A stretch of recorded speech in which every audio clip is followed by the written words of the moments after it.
where disputes are settled through discussion, mediation and diplomacy, and we can spare innocent civilians the world over from the scourge of war. We all have our own story as to why we support neutrality, and for me, neutrality represents a commitment to peace, independence and moral integrity. Neutrality ensures us that Ireland can uphold its sovereignty and make independent decisions without external pressures. This is essential for preserving Ireland's identity as a peaceful nation dedicated to diplomacy and human rights. And we all know from reading the news and from speaking to our friends and families at home and abroad the dire situation we are in.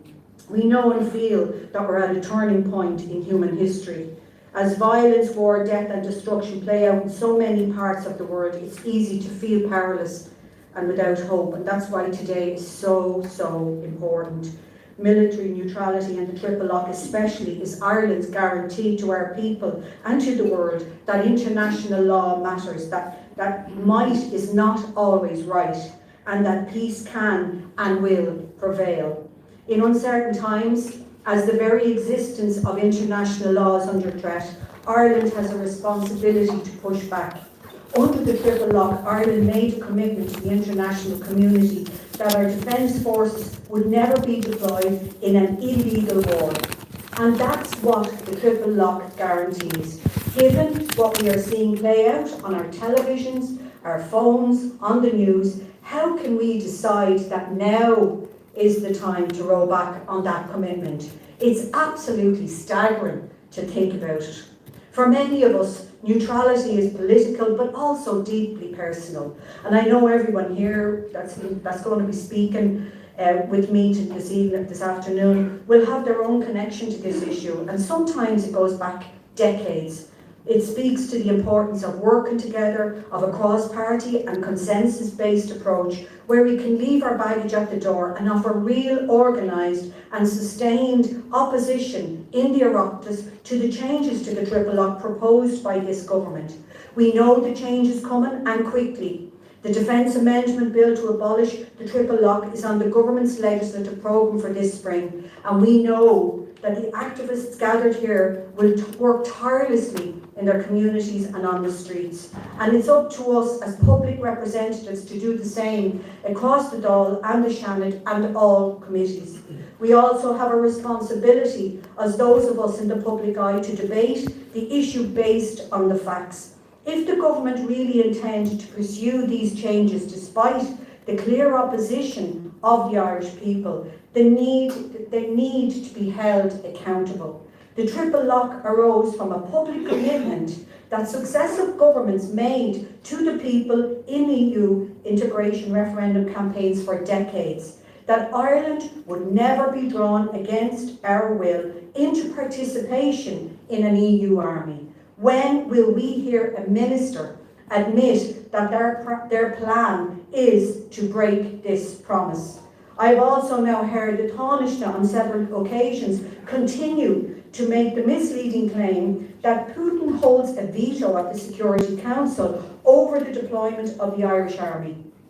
He states this inaccuracy despite the clear powers under Irish law and the UN Charter that are given to the General Assembly, where no country holds a veto to authorise military action where the Security Council fails to act using the Uniting for Peace resolution.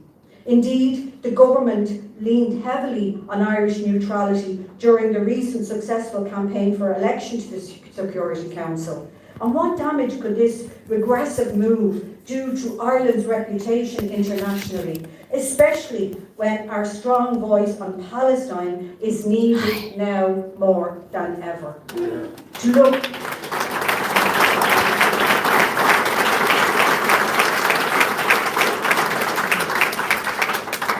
at what's happening in Gaza is to be faced with the worst acts imaginable. A horrific genocide committed with the vocal support and or silent complicity of Western governments. When we talk about abandoning neutrality of Ireland becoming a major paying customer in the global arms trade, where will those weapons come from? That's the question we must ask today. The same American, British and European weaponry now being used to wreak such devastation on the Palestinian people, tested for their effectiveness amidst active ethnic cleansing, and will be marketed, sold and shipped here to Ireland. It's outrageous. We have a long history at the UN as a leading advocate for international disarmament, particularly nuclear weapons, cluster bombs, and specifically the use of highly explosive weapons in heavily populated areas. So any move towards an Ireland which aligns closer with NATO or European arms manufacturers and rejects our proud and successful record on disarmament at a time when the global arms trade reaches new heights must be rejected, out of hand, and is the reason why we're all here today. So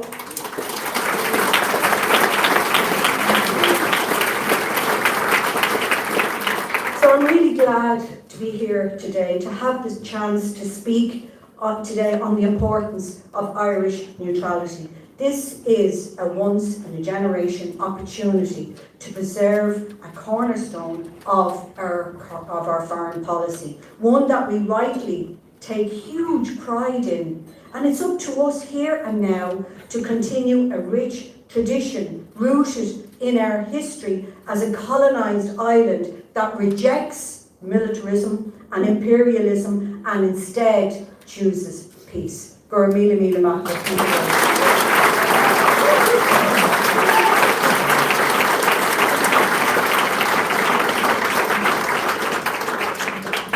Thanks, Francis. And I forgot to introduce myself. My name is Sarah O'Rourke, and I am with the Irish Anti-War Movement, one of the civil society groups in the Irish Neutrality League.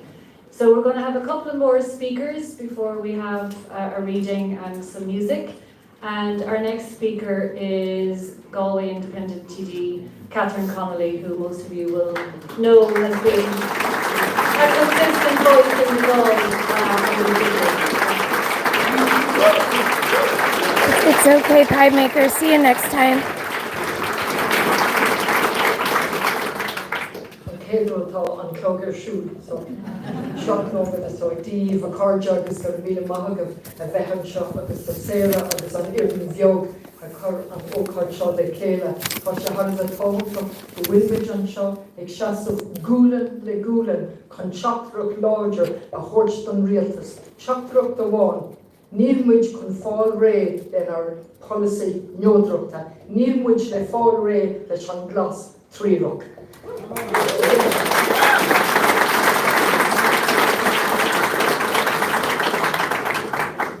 Friends, it's really important that we're here today, and it's lovely to see the room full. And I have the clock running, and I will stop under time, as I give out all the time TVs don't.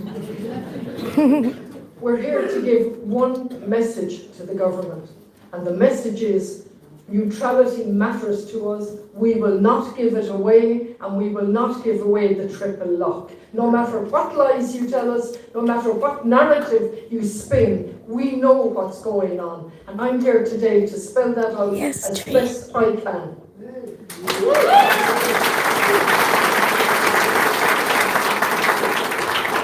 Yesterday, this country celebrated Europe Day. Yesterday, we looked at the Schuman Declaration from just 75 years ago, and amongst other things, Schuman said, peace cannot be safeguarded without the making of creative efforts proportionate to the damages which threaten it. And our peace is certainly threatened by the warmongering military-industrial complex that most countries in Europe, America and elsewhere are embracing. And we will not be part of that, no matter if we're called free riders, no matter if we're called childish or stupid. I'll take all those insults if we maintain our triple lock and our neutrality.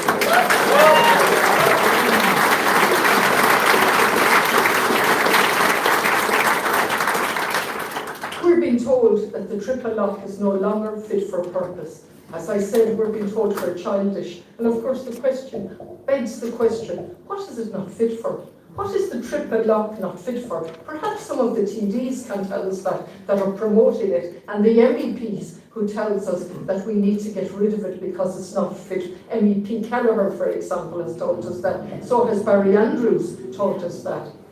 And then we have the Minister for Defence just this week telling us, I cannot overemphasise, word in the reply to questions that myself and other TDs tabled in relation to the triple lock. It cannot be overemphasised that the removal of the triple lock will not affect our neutrality. And then they wonder why there's disinformation, and they wonder why there's no trust in governments. Nothing to do, so you can all be rest assured, removing the triple lock has nothing to do with our neutrality. And then another interesting reply to a question this week, we are told that the triple lock and the change to it will be debated on later this year and approved. Debated on and approved. It's on the record for you now, so democracy is gone. They will be publishing the heads of the bill. It will go for pre-legislative scrutiny. We will get a chance to scrutinise, but it will be approved. So there you are, in the words of the reply. So let's go back as to what is to be achieved by getting rid of the triple lock, because there's such a flexibility at the moment, one wonders why they need to get rid of it. We have planes going through Shannon, bringing weapons of mass destruction to a number of countries, including Palestine. We don't inspect them, we take the reassurance of America that there's nothing on those planes. Can you imagine that? Reassurance from them. And then we have a dual-use goods, and we have increased that 7-fold in less than a year. Our dual-use exports out of this country. We trade with Israel through the European bloc. We have sent out tender documents to get drones that will have target capability. We have increased our spending on defence enormously. We have failed to pass the Occupied Territories Bill, although we're being reassured it will come up in October. And notice the programme for government tells us we will progress the Occupied Territories Bill, but we will reform the triple lock. Huge change in use, difference in language. The other insulting thing about talking about the triple lock and that it's an impediment to us taking our part in the world is the triple lock refers to both organs of the UN. It refers to the General Assembly as well as the Security Council. So we doubly insult the UN organisations at a time when we need them more than ever. And yes, all of us admit that the UN is not perfect. The Taoiseach himself told us in 2013, when he told us the triple lock was an integral part of our neutrality, the core of our neutrality, he said that the UN was also very important and a part of our overall approach that we signed up to in 1955. I don't know what he's changed, except he tells us the world has changed. For me, the world changed many times in my lifetime. It certainly changed with the illegal war on Iraq, when the US and UK and the Allies went in on the basis of lies, and absolute lies, to tell us there were weapons of mass destruction, and went in without a UN mandate. I can pick that. I can pick the Vietnam War. I can pick the bombing of Cambodia. I can pick Palestine, where genocide is happening in our name as we collude with our silence. And that's what the government has done. And they have repeatedly told us how good they are in terms of compared with other countries. I say it's not enough. If we now this week hear them say it's a war crime to use starvation, then it's time to do something about that, or otherwise we're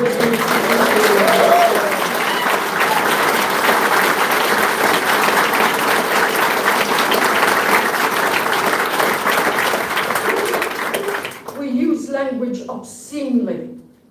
We talk about an ecosystem when we talk about an arms fair that was held in October 2 years ago. We turn language on its head so that we can pave the way for the industrial military complex. We hold arms, we export, and we have an easy open door for the so-called Irish Defence Security Association. Members of that have articles on a regular basis in the national paper without declaring their background ever, and they get away with that with our media.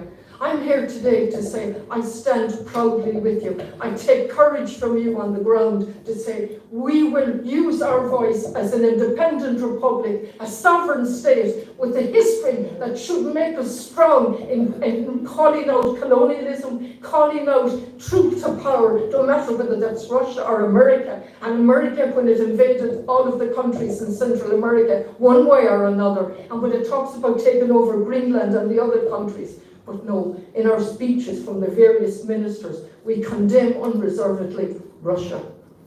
Unreservedly, but we urge Israel to show restraint. Israel, that's before the highest court in the world for genocide and on trial for genocide, and we still do nothing. Thank you.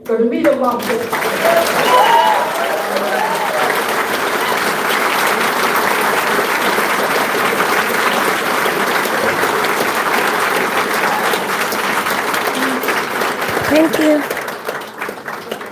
Thanks, Catherine. And I think, as Catherine said so well, we can't let neutrality go without a fight. And I think that's why we're here today. And just to say, the attack on neutrality hasn't come out of nowhere. This is something that's been happening slowly. There's been a slow erosion over quite a number of years. Obviously, it's escalating now with the attack on the Triple Lock.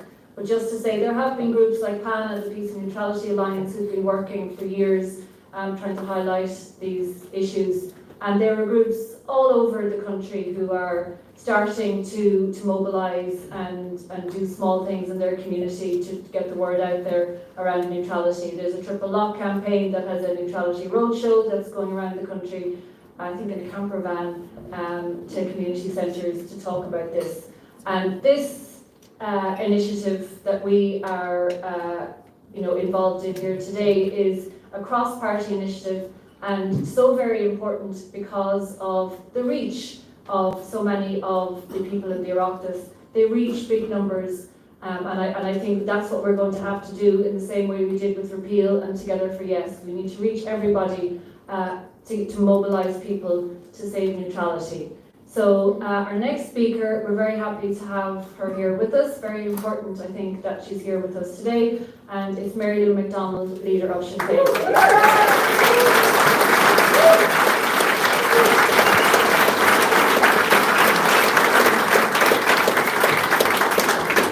So, we're míle maithagah as an fáilte mar seo agus táim freisin fíorsásta de bhainsa libse iniu ansa Malia ó her clear friends. We're here together with a shared goal to defend Ireland's cherished neutrality, to say with one voice that we will not stand by while our neutrality is undermined and attacked by Fianna Fáil and Fine Gael, nor by the militarisation agenda at the heart of the European Union. I want to say this: if they believe that they can push ahead with their plans unchallenged, then we have news for them, because we will fight like hell to stop them. And our message to Micheál Martin and to Simon Harris and indeed to Ursula von der Leyen is very clear: hands off Ireland's neutrality.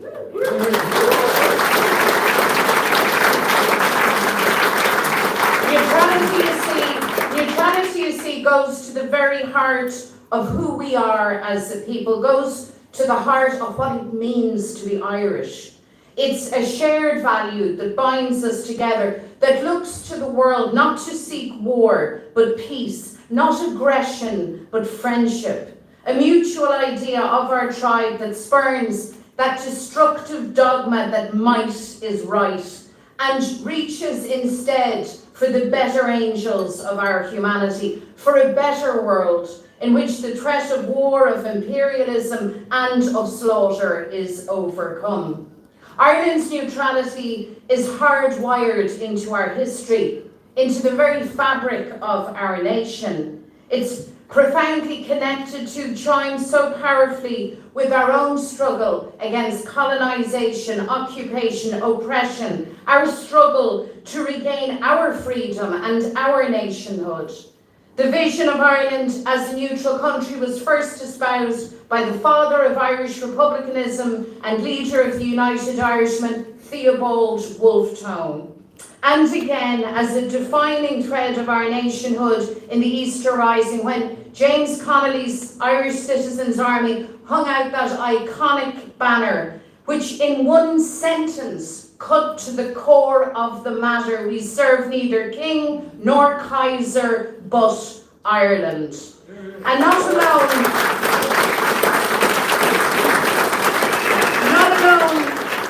was this an expression of national loyalty, but a powerful rejection of the militarization of the mighty and of the fascination with empire that dragged the world into the abyss of world war and the horror of the trenches, where working class men and boys were sent off to fight and die in rich men's wars.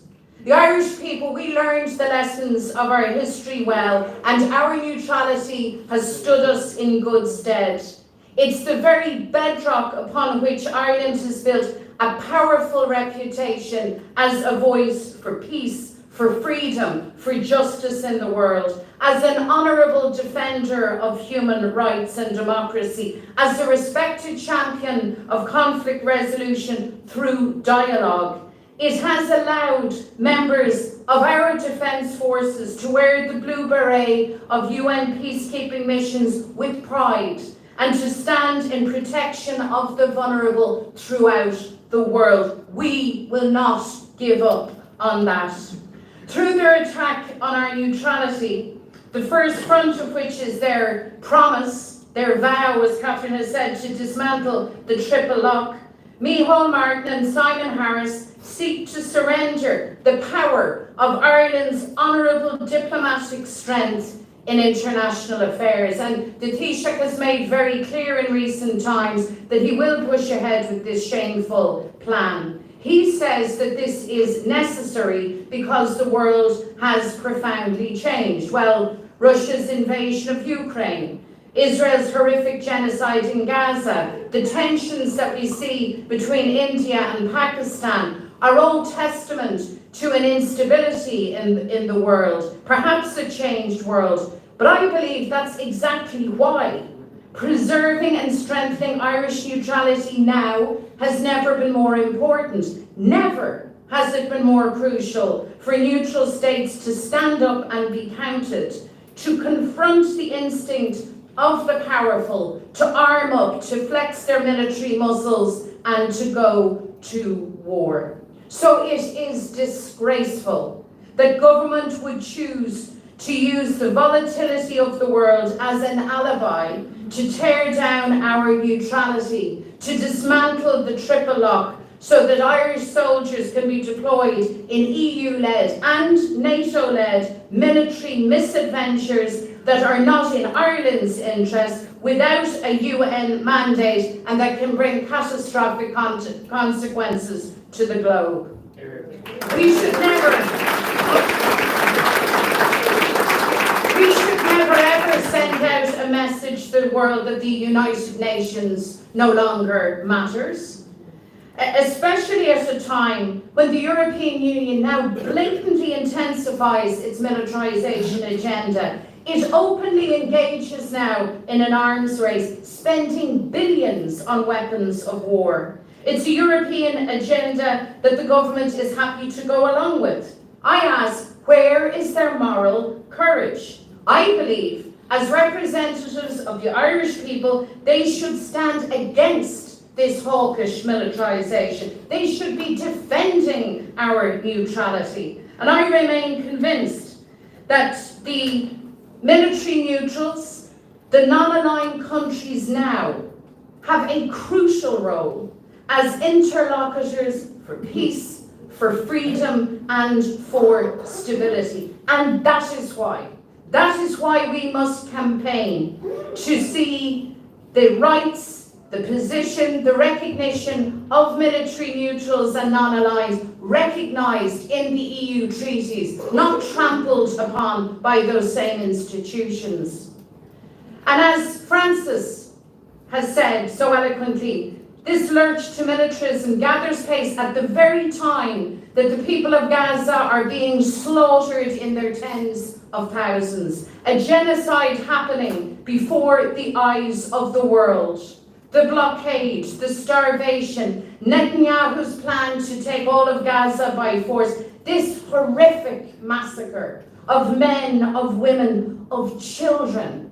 All the fruits of militarization, the fruit of that deplorable might is right philosophy that now comes to tear apart Ireland's neutrality.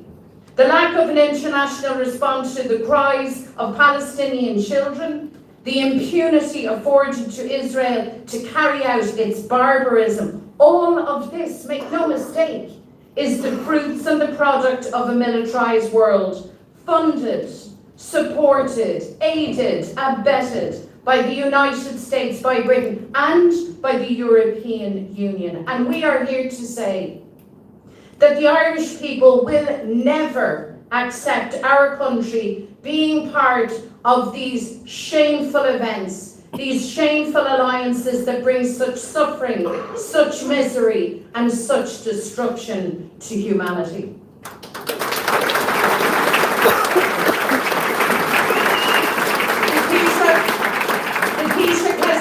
Described Israel's actions as war crime. He's right. The Taoiseach that says he's sickened by Israel's actions, he should be. But condemnation is not enough. No. Now is the time for action. And I suggest that the Irish government take the energy that they're dedicating to dismantling the triple lock on our neutrality and instead direct that positively, direct that constructively. Sanction genocidal Israel. Sanction that regime.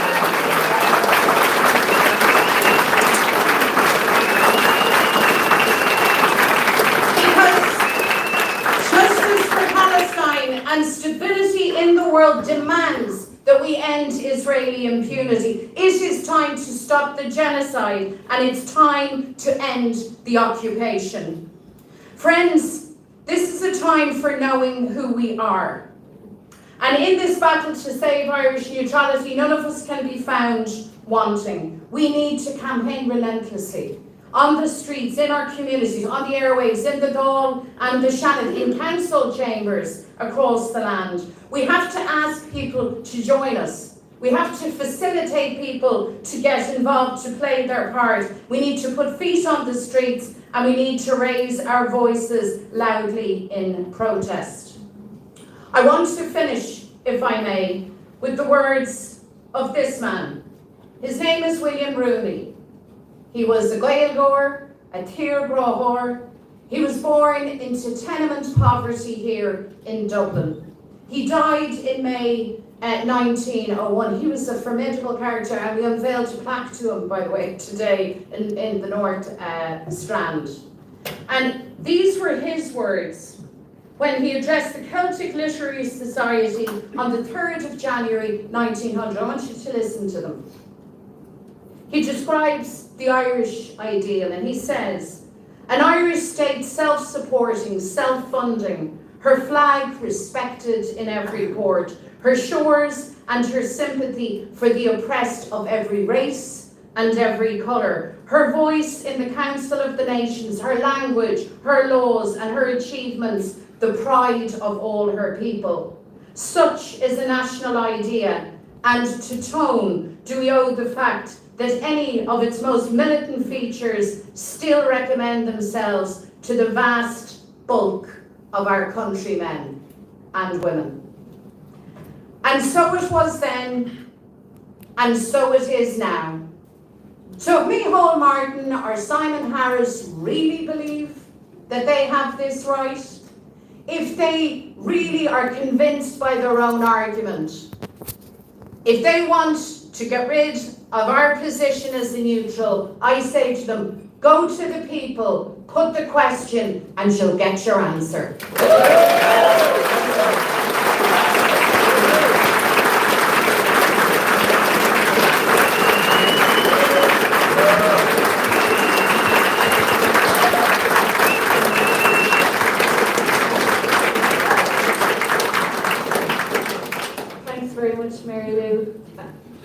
hard to follow that. So we're having a slight change in the tone of proceedings. We have 3 more speakers, but before we get to our other speakers, we're going to have a reading and we're going to have a song. And just to say, as important as the politicians are, because they have a platform and a reach that most of us do not have, and they represent a huge portion of the population. Another group that I think is really important in any movement is the artists, musicians and writers. And I think Ireland, we have a pretty good share of great art and literature and music in this country, and I think artists and musicians can be the heart and soul of the movement. So I think it's really a great privilege to have the people that we have here today with us. So our next person I'm going to call up, I can't see where he is. There he is. It doesn't need an introduction, but I'll introduce him anyway. So we're happy to have the actor Liam Cunningham here with us today.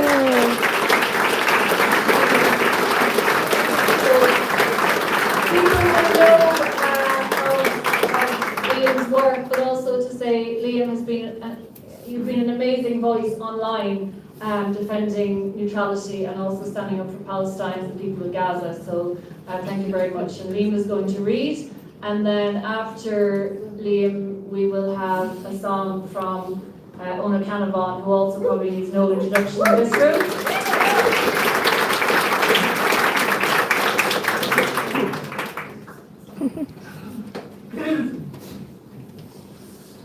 How are you all doing? This is a speech, but a short one. It's from 1933, and the unlikely voice of an American military commander. It's a speech by Major General Smedley Butler, 1933. War is just a racket. A racket is best described, I believe, as something that is not what it seems to the majority of people. Only a small inside group knows what it is about. It is conducted for the benefit of the very few at the expense of the masses. I believe in adequate defence of the coastline and nothing else. If a nation comes over here to fight, then we'll fight. The trouble with America is that when the dollar only earns 6% over here, then it gets restless and goes overseas to get 100%. Then the flag follows the dollar and the soldiers follow the flag. I wouldn't go to war again, as I have done, to protect some lousy investment of the bankers. There are only 2 things we should fight for. One is the defence of our homes, and the other is the Bill of Rights. War for any other reason is simply a racket. There isn't a trick in the racketeering bag that the military gang is blind to. It has its finger men to point out enemies, it has its muscle men to destroy enemies, its brain men to plan war preparations, and a big boss super nationalistic capitalism. It may seem odd for me, a military man, to adopt such a comparison. Truthfulness compels me to. I spent 33 years and 4 months in active military service as a member of this country's most agile military force, the Marine Corps.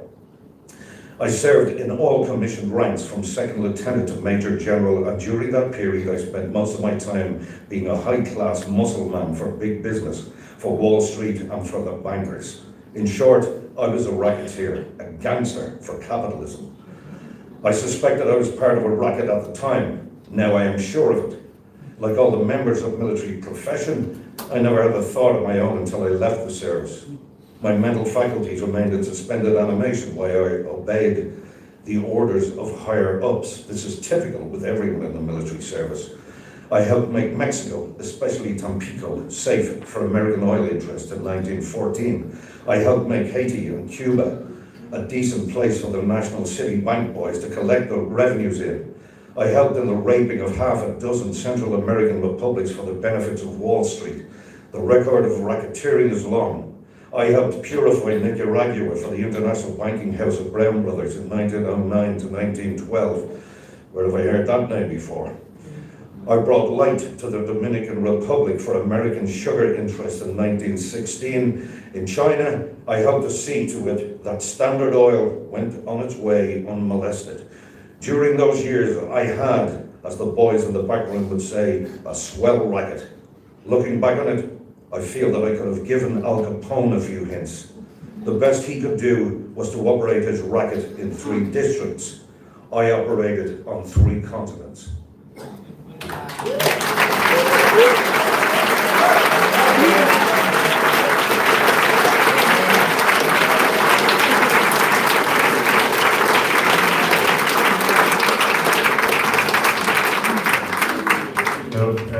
Ja, maar dort konnte ich kein Zeit an television na neodocht taintí tagan sé an stachel ze lein choín frigus an ein ulegus agus go class ó an television sin ó an faoin socioch James Conley, so I'm gonna sing the song of James Conley, who understood very well that the same reasons that people were being sent to war in the First World War were the same reasons that people were living in poverty on the streets in Dublin, and it's the same thing that we have now, the same reason that the Irish government will strip search what is against genocide but not search planes.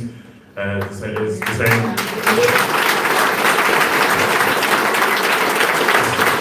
The same reason that we have vulture funds hoovering up all the property while people are left on the streets. It's the link between imperialism, capitalism, and that's what's keeping all of us down. So when we're talking about Palestine, when we're saying no one is free until Palestine is free, it's not just a nice sounding slogan. It actually, our own liberation and our own possibility of living a decent life is actually wrapped up in their struggle as well. So, and James Conley understood that very well. So here we go. Where, oh, where is our James Connolly? Where, oh, where is our gallant man? He's gone to organize the Union, to break the chains of slavery. Where, oh, where is the citizen army?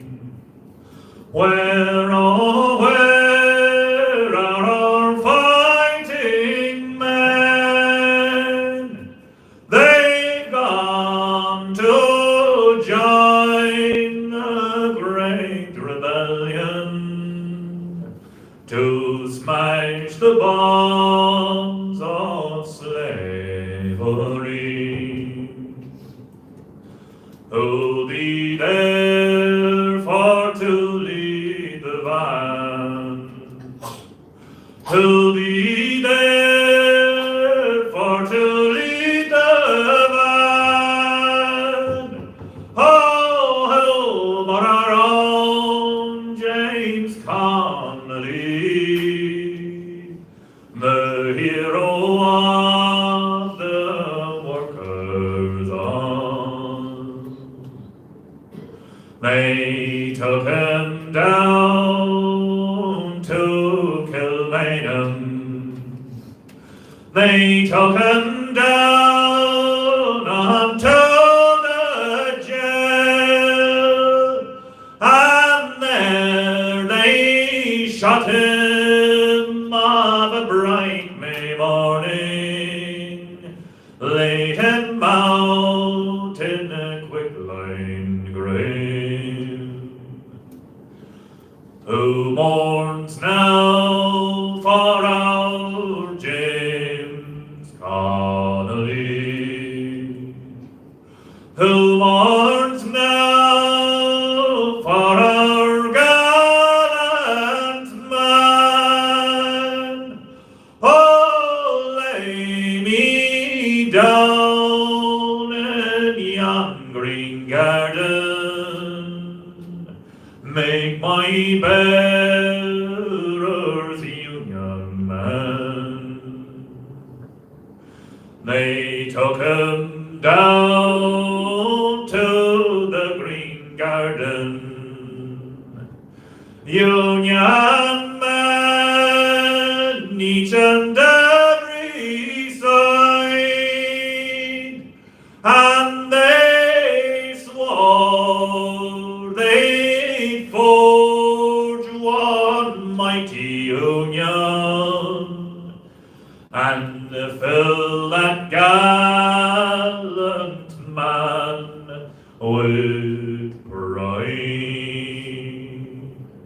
Come on.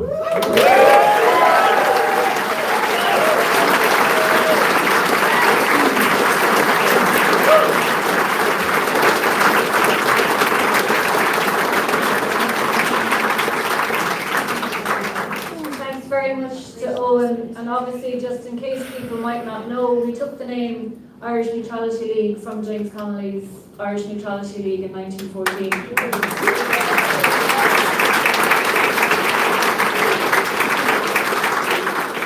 Thanks to Liam also for his very powerful video.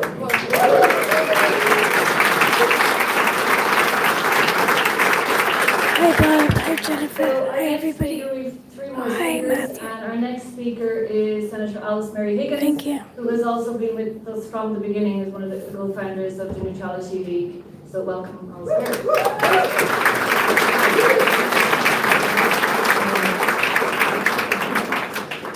Thank you very much. It's always hard to follow something so powerful, but I think it's really wonderful that so many people are here, and I can see people standing up and around the courses of the room. And of course, what that reflects is something we know, but it's great to see it physically manifest, and we're going to, I think, have to see it physically made visible to make sure the government see it and know it. Hopefully you can have a rest. Right around the country, and I know that's happening with the Neutrality Roadshow as well, is that the Irish people value our neutrality.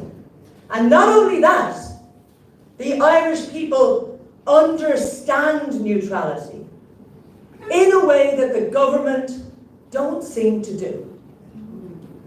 Because just a few years ago, we had, a few years ago we were told by, I think 2013, by Micheál Martin, that the triple lock was the core of neutrality.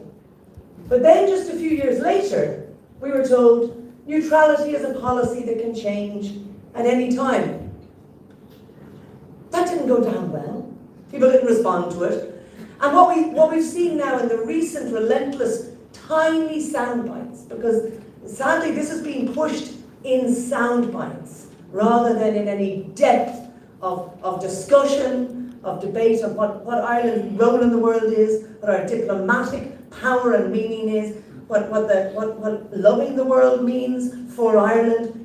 That's all missing. What we're getting is sound bites, and we're being told again and again a single sound bite, which is removing the triple lock doesn't compromise neutrality. And now that only works if you said, okay, the public are really attached to neutrality, so we'll give them the word neutrality, and we will try to hollow out and chip away at what that means. Till now it means simply, well, we probably won't be full members of NATO. We'll hang around the edges of conferences, as we've seen Archbishop doing, but we won't be full members of the military alliance, and that's it. That's what neutrality is, and that covers us. But neutrality is something different and something special and something much more powerful. Neutrality, which the Irish people understand. Neutrality is that idea that you are just and fair, and that you work for peace, and that you treat with equality other countries and other nations in a politics of principle rather than a narrow politics of interest alone. And what neutrality means, it means that you stay true to what we have in our Constitution. The Constitution, which says that Ireland is committed to the principle of the pacific settlement of international disputes, by international arbitration. That is, that peace through dialogue on international disputes. It's something that aligns directly with the UN Charter and its very first line, which is the commitment to work together to protect future generations from the scourge of war. That mandate from our Constitution, the mandate from the UN Charter, that idea that says, yes, peace, and here's another really important thing, that acknowledges peace is work. Peace isn't a stepping away, or it isn't free riding, or any of these appallingly insulting language that we've seen used. Working for peace, active neutrality, is work.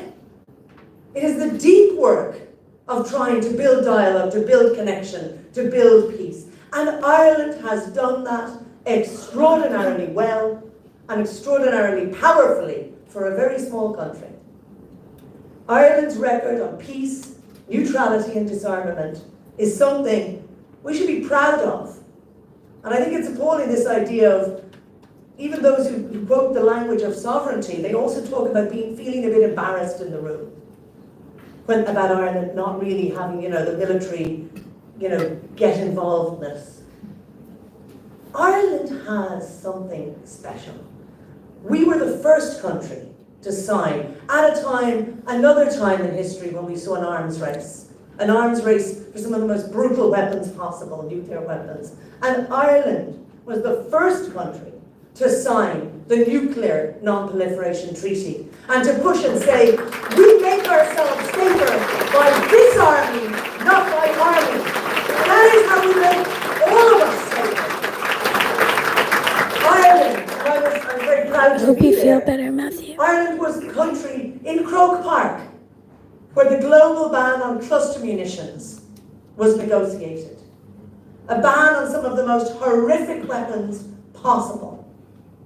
And right now, our government don't seem that proud of it, because when, very sadly, some of our colleagues in Europe, including Lithuania, are leaving that convention and talking about engaging in these weapons again, and the government are staying silent, rather than playing that active role in fighting for peace and disarmament. Ireland has played that role when it was an Irish person who was sent to support the successful peace process in Colombia.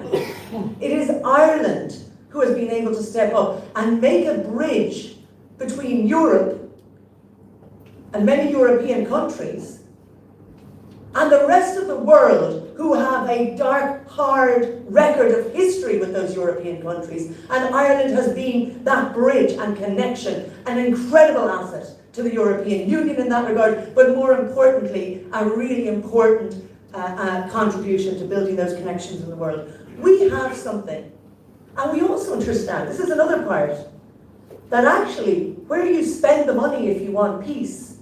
It's in community centres. And it is in dialogue between communities, and it's long, and it's in initiatives from the ground, and it is getting women to the table. That's how you build peace. And we know that. And again, I say this because that contribution, what we bring, is needed right now. Ireland has had huge credibility, it's been said by others, because of our record on peace and neutrality and disarmament. That's why we were elected to the Security Council. That's what I was thinking It's why we too. were asked to chair the Council. It's why we were asked to chair the negotiations on the Global Sustainable Development Goals, which, remember then, are that alternative vision of what a world that was sustainable and fair and a vision we cannot afford to lose on a planetary level, because it is about all of our survival. Ireland was asked to chair those negotiations.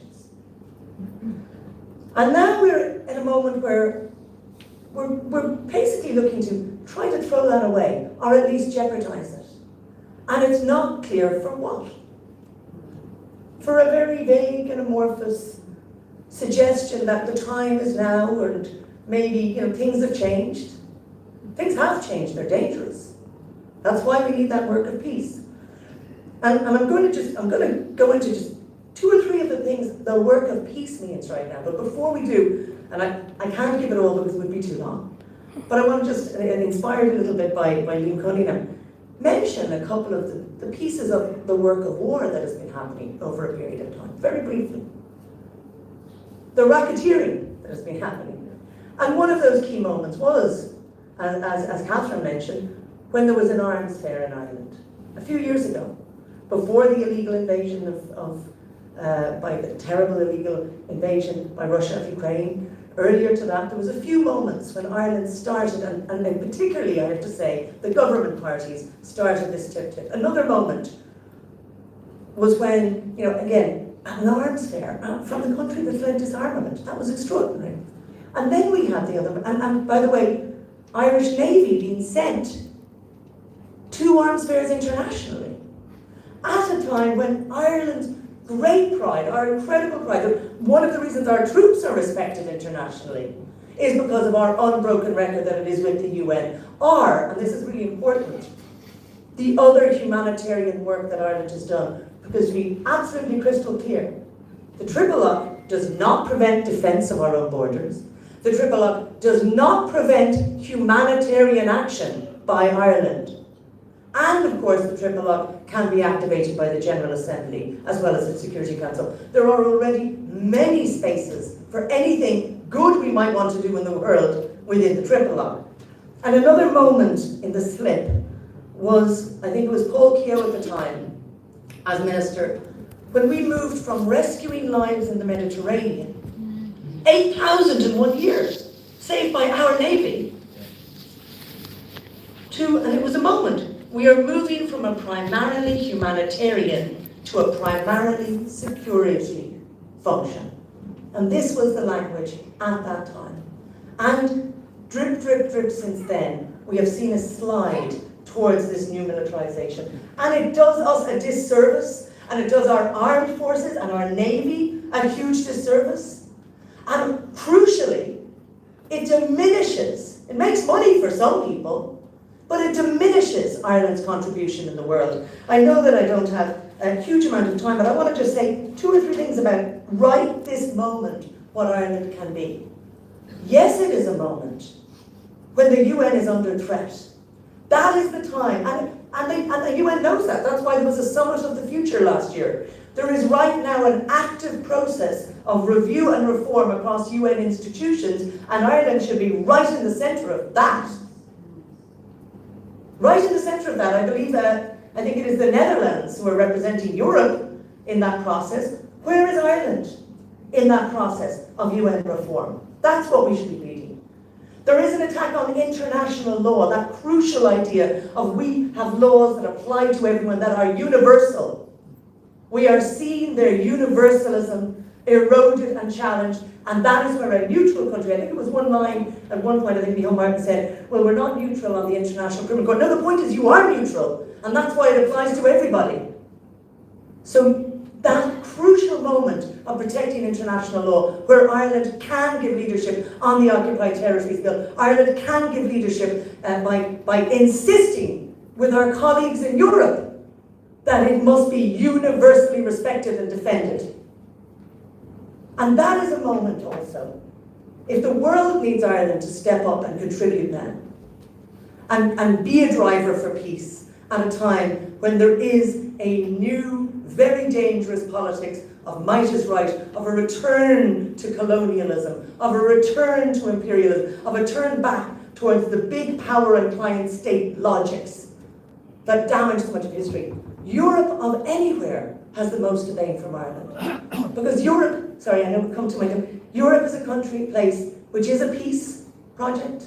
It came out of peace. I think it's, the very Schuman was mentioned, literally was said, this is to move us away from the manufacture of armaments towards coal and steel. This was literally in the first founding moment. So that is it. Europe is a peace project that is losing its way and that is in huge danger, for example, of sacrificing social cohesion funding.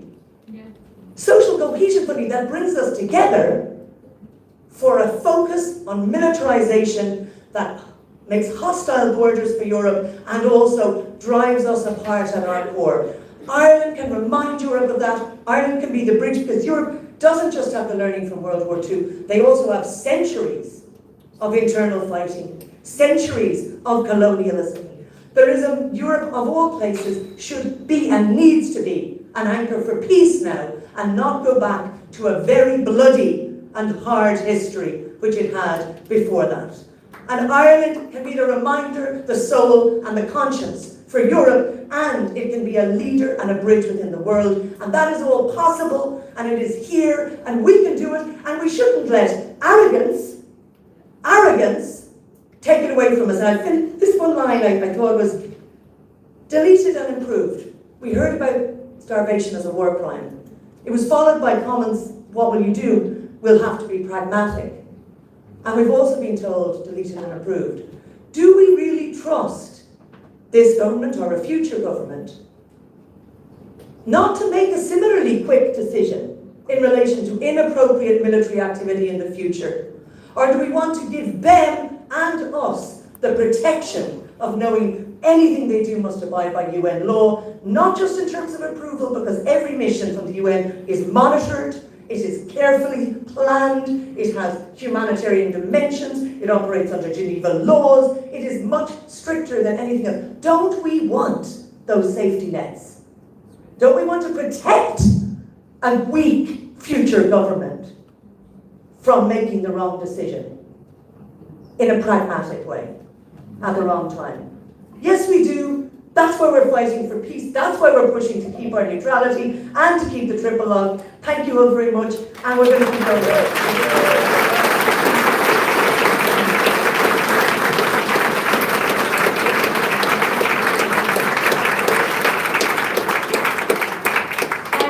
Thanks so much, Alice Mary. So we have two more speakers.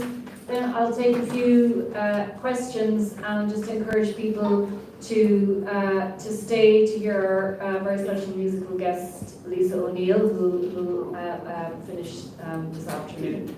So our next speaker is People Before Profit TD Paul Murphy, who will do very loud on the newspapers outside the door.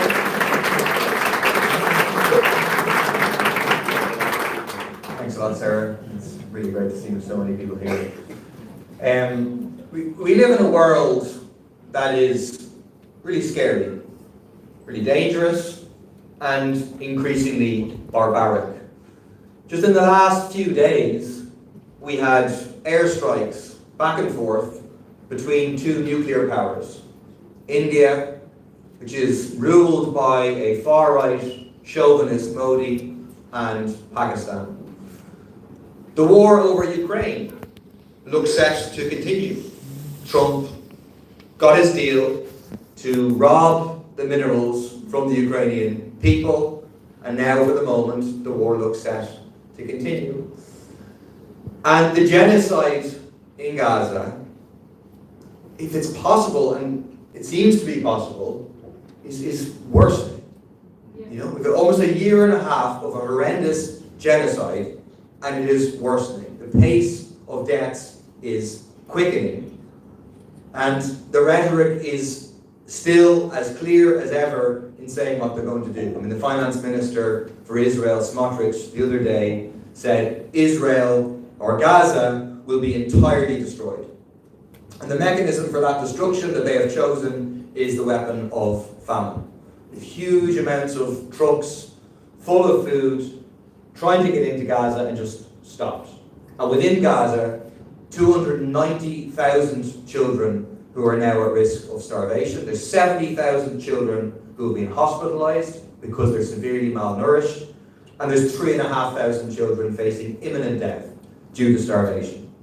And all of that is financed, is funded, is enabled, is given, is armed by Western imperialism. And we shouldn't just think that Western imperialism is the US. The US, we know, is the number one funder, the number one giver of arms. But after that comes Germany, comes Italy, comes Britain. And the EU has supported from the first day, has given the green light from the first day to this genocide. And just in the last week or so, sent firefighting aircraft to Israel, not to protect the people of Gaza, who are having the bombs paid for by European taxpayers' money rained down on them, but no to protect Israeli people faced with wildfires. And so we have a world that is increasingly divided and consolidated into rival imperialist camps, highly militarized. The US-led camp on the one side and the Chinese-led camp on the other. And what is now a trade war can become a military war. And that doesn't just happen like that. It's something that builds up over time with a series of proxy wars, like we're seeing in Ukraine, where neither Putin, of course, with his brutal invasion of Ukraine, but neither the US and NATO, none of them care about the interests of the Ukrainian people. The Western side are only interested in using the Ukrainian people to weaken Russia for their own interests. And now we have a new arms race taking place. I mean, it's sickening. In Europe, what the arms race is called Rearm Europe. You'd have the impression that Europe was perhaps disarmed over the past number of years with such a title of this project. But no. Over the past 10 years, military expenditure in Europe and globally has gone up every single year. We're at global military expenditure now of close to 3 trillion euros. Since 2011 in the European Union, military expenditure is up 30%. In the last year, it's up 10%. But that isn't enough. Now we've got Rearm Europe. It's going to speed up even further, and as being referred to, the fiscal rules are going to be suspended, not so that we can build homes, not so that we can address the health crises, not so we can address the cost of living crisis, but so we can buy even more weapons and make the arms manufacturers, the dealers of death and destruction, even richer than they already are. And what getting rid of the triple lock is about, when they say this is happening in a certain world context, the world has changed. They're telling the truth, but they're also giving away their own agenda. They see this world being divided, and they know what side they're on. Ordinary people in Ireland know we're not in favour of either of these blocks. We're opposed to imperialism, to oppression, consistently. But they have a side. They're on the side of the US, of NATO. That's who they align with, people like Micheál Martin and Simon Harris. It's why they have permitted over 3 million troops to go through Shannon Airport to participate in invasions and occupations of Iraq and Afghanistan. It's why, and they really don't like it being said like this, but it's the truth, it's why they are complicit in the genocide in Gaza. Okay?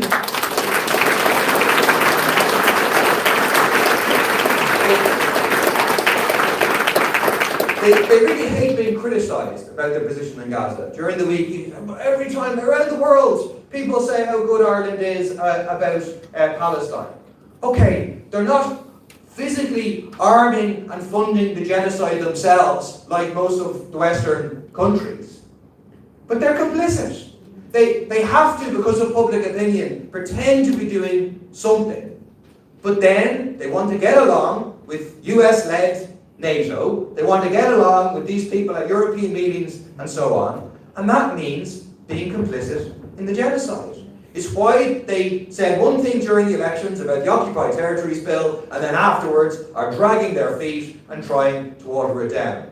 It's why, through the central bank in Ireland, they are facilitating the sale of Israeli war bonds all across the European Union. And it's why they are turning a blind eye to thousands of tons of weapons, F-35 parts, detonators, fuses, guns, being transported illegally, without permission, over Irish airspace to be used in the genocide of the Palestinian people, and then go on TV and claim, sure, we don't know anything about this, when they've been given the evidence again and again. And so they want to get rid of neutrality altogether. And so they say, they've been quoted, no, this has nothing to do with neutrality. But we should just go back. When they thought they had their best opportunity to get rid of neutrality after Putin's invasion of Ukraine, they thought this is the moment. And they said it openly then. They said it openly. Micheál Martin said it's a policy issue that can change at any time. All the other government members said the same sort of thing.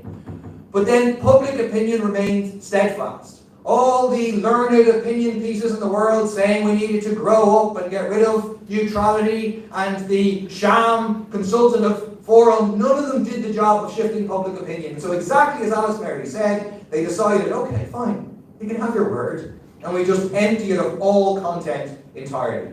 And that's a rhetorical battle that has been going on, but it is also creating facts on the ground, bit by bit, more and more openly aligning Ireland with US imperialism and with Western imperialism. Some of those things, again, it's not spoken about, but Ireland has attended more than 20 meetings at NATO headquarters over the past couple of years as part of the Ukraine Contact Defence Group. Ireland has sent so-called non-lethal military aid to Ukraine. Ireland is talking, the government is talking, they're promising to triple military expenditure. And that is not about addressing the poor terms and conditions of our people in our defence forces.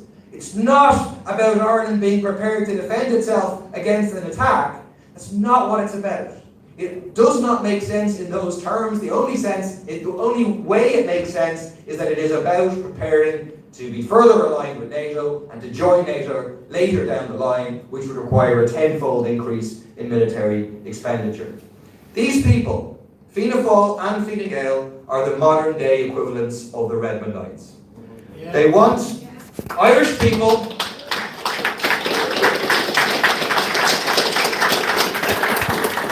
Redmond wanted Irish people to go and fight for the interests of British imperialism despite their colonisation of this country. That's their tradition. It's not just Fine Gael's tradition, it's now also Fianna Fáil's tradition. And our tradition, as reflected in our name, is a very, very different one. It's the tradition of James Connolly and the idea that we serve neither king nor Kaiser. And what does that mean for us today? I think it means neither Washington, nor Moscow, nor Beijing, nor Brussels. Consistent opposition to all the imperialist blocs.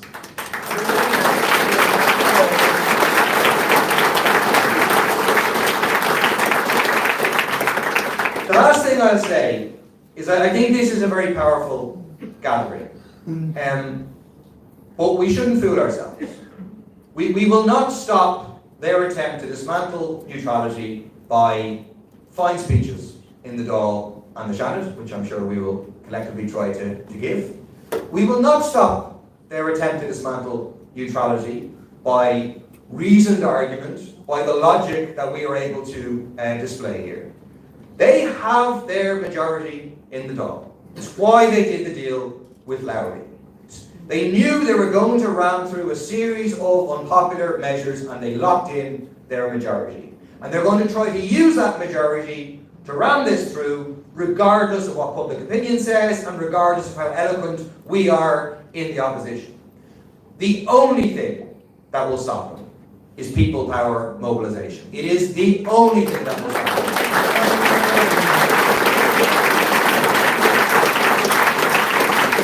And so, this is a great start.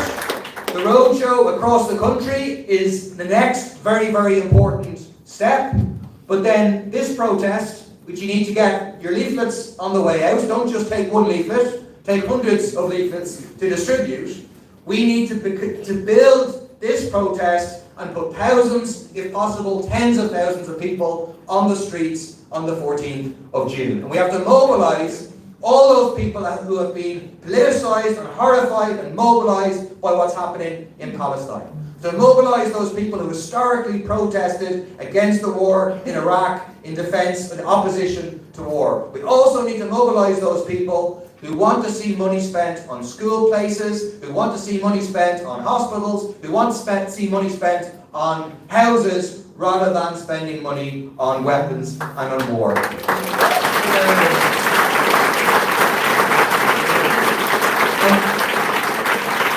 For us, People Before Profit, the struggle against war, against militarism, and for peace is an integral part of the struggle to put forward and advocate and build support for a socialist alternative to this capitalist system which is dragging us into barbarism. This barbarism is marked by ecological catastrophe, by the rise of the far right and by militarism and genocide and war.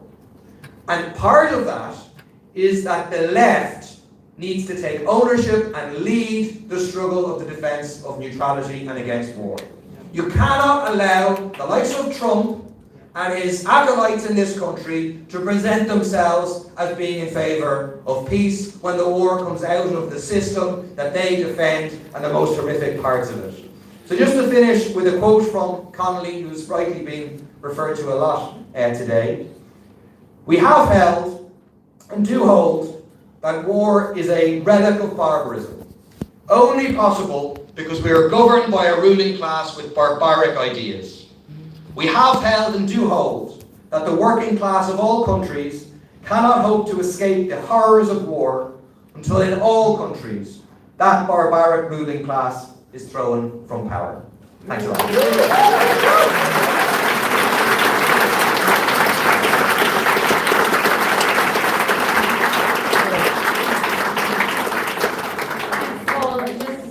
Bundles of these leaflets for the protest in June over at the sign-in table. Our last speaker this evening is Sinead Whitney from the Social Democrats, TV for the Social Democrats, who I think has been very clear on this issue as well, especially around the triple lock. So, welcome, Sinead.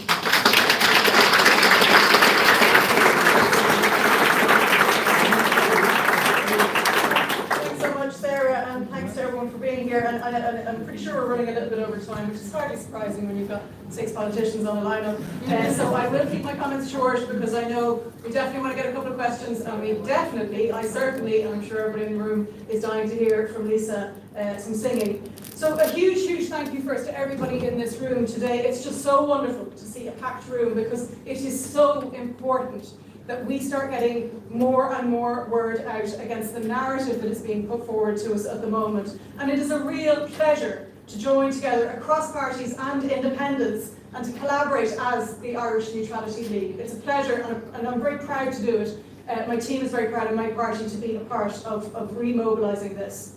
And what I want to do with my time is really take apart some of those arguments that we are hearing from the government, to dismantle them the same way that they want to dismantle our precious triple lock. And part of that is really dealing with some of the hypothesising and some of the what-ifs, and I'm going to go into one of them in particular in a bit of detail. But essentially, for me, the reason it is so important that this room is full is because this is taking hold. As we've heard, we know that the majority of the Irish people still protect and treasure our neutrality, but there is so much obfuscation, so much confusion, so much misinformation being put out at the moment that people are starting to question the triple lock. They are starting to believe that our sovereignty is under threat, and that is what I want to really help with today, is to arm everybody in this room with the information that you need to back down some of this nonsense rhetoric that we're getting. So the 4 things that I want to look at is, first of all, that the government actually supports Irish neutrality. Secondly, that they're not dismantling or removing it, they're just simply altering the triple lock. Thirdly, that the very existence of the Security Council veto is a threat to our national sovereignty. And finally, as we've heard already, that times have changed. So firstly, I want to dismantle that the Irish government actually supports neutrality. Because I'm only 6 months in this job and I'm already sick of hearing the Taoiseach respond to my questions by telling me how much he treasures and protects the Irish neutrality that we all hold so dear. Because their actions say otherwise. And I was asked by Claire Byrne to back that up. Well, if you say, Sinead, that they don't support neutrality, what is the evidence to say that? Well, I'll give you very clear evidence, and we've heard many of it today. Firstly, their proposal to dismantle the triple lock by removing the UN mandate and quadrupling the cap of people who can be sent, or troops that can be sent without any oversight whatsoever, by allowing Irish airspace to transport weapons, by supporting an EU leader who is openly pursuing greater militarisation, by engaging in EU battle groups, by having offices in NATO paid for by the taxpayer, by dual-use goods, and by trade with Israel. These are all examples that undermine any claim by this government that they actually support neutrality. And together, of course, these aren't just isolated actions. Together, they pose a real serious threat to our neutrality. So I simply don't buy it.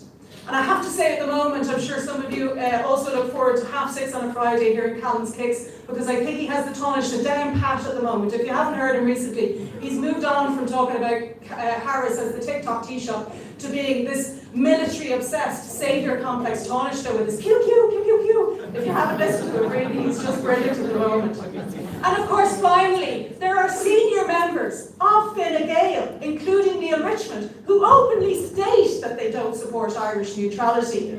And Neil says that he still respects the line of the party, and that of course he'll follow that. But it's common knowledge that he represents a growing wing within this party.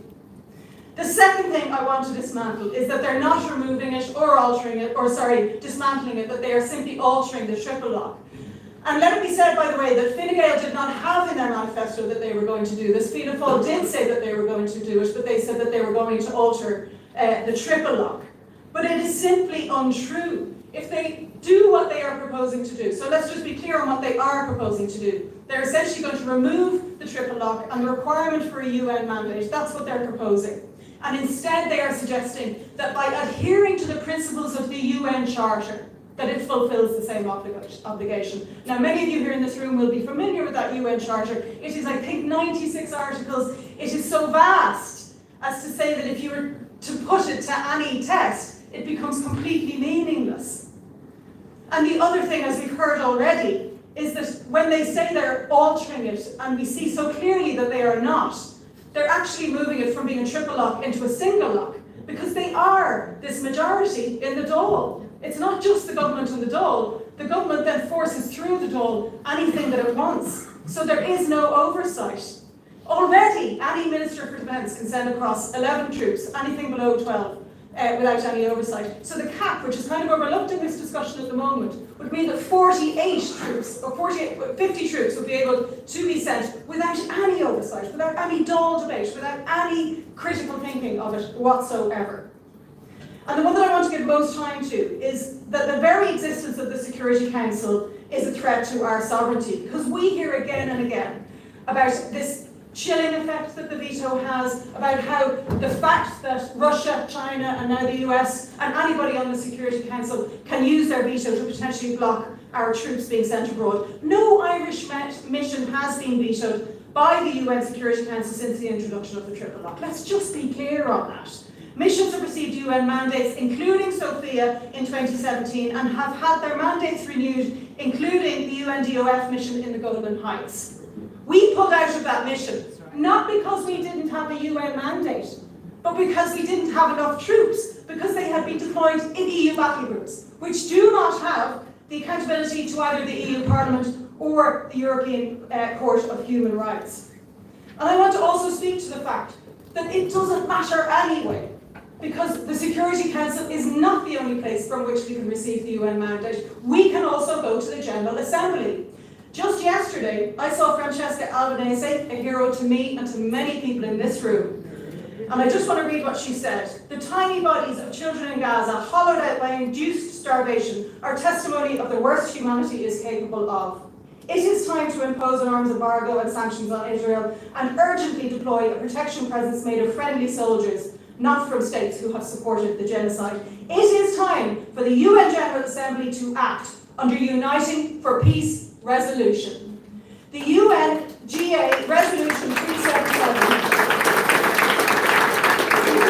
is the Uniting for Peace resolution, and it states that in any cases where the Security Council, because of a lack of unanimity amongst its 5 permanent members, fails to act as required to maintain international and security and peace, the General Assembly should consider the matter immediately and may issue appropriate recommendations to UN members for collective measures, and it goes on. And the point there is that if we keep on talking about these what ifs, so what if Russia vetoes? Then this is what happens. It goes to the General Assembly. We test the mettle of the United Nations, the precious organisation which has upheld global order for decades in this world. And that is what we have to do. Sorry, I got carried away myself here. And the other sides of the what ifs. If UN mandates can't be gotten from missions, should we pull out of missions? If peacekeeping is not sanctioned by the UN, should we not participate? The other hypothetical we're getting, well, if Russia vetoed a peacekeeping mission to Ukraine, should we not send it? No, because then it's war. It's not peacekeeping. That's the whole point. And it goes back to this idea that peace isn't easy. Multilateralism is not easy. It takes work and it takes movement and constant action.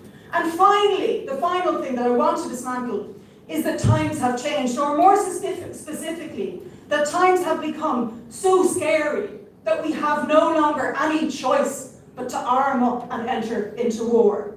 And things like our subsea cables, our infrastructure, potential direct attacks on us are thrown in to this argument. But the reality is that deploying troops overseas on non-peacekeeping missions actually means we have fewer defence forces available to us, and the triple lock anyway threatens none of this. We are a small European nation, but our foreign policy was built on global solidarity and justice, not clientelism or laser focus on the interests of a regional bloc. It is our type of foreign politics which has made this world safer over the decades, and in the shadow of conflict, it is the type of politics that will make tomorrow a safer, better world. We have the longest unbroken UN peacekeeping record in the world. We have never deployed peacekeepers overseas without a UN mandate. And neutrality is not passive, it is not denial, it is not cowardice. It is a smart strategy for a small island nation which cannot ever compete with the military superpowers that dominate our world. And now, decades on from our first deployment of neutrality during a time of war, we have decades of reputational strength to add to it, and champions of neutrality who have used it to achieve great things. Constance Markovich, De Valera, Frank Aiken, Michael D. Higgins, the wonderful panel we've heard from today, and the many, many activists in this room. And we have to continue that work and protect our neutrality and protect our triple lock. Thank you.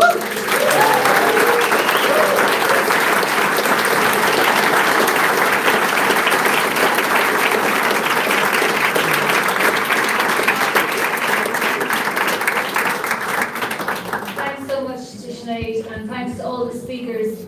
So just before we have music from Lisa, I just wanted to take some questions and spend a little bit of time just hearing what people I see do. I'll just get you 1 second. I'll take a few questions and really short comments, because obviously there's a lot of people in this room who have a lot to say about neutrality, people who've been campaigning for many years, and unfortunately we were a bit late starting, so we are running over time. So if you have a comment, please keep it very short, and we'd be happy to take some questions. Before I take questions, just a little bit of housekeeping. We need to raise money. I hate this part of proceedings, but we need to pay for leaflets and posters. We have to pay for this room, and if we are to launch a very serious campaign, we are going to need funds. So we have a GoFundMe page.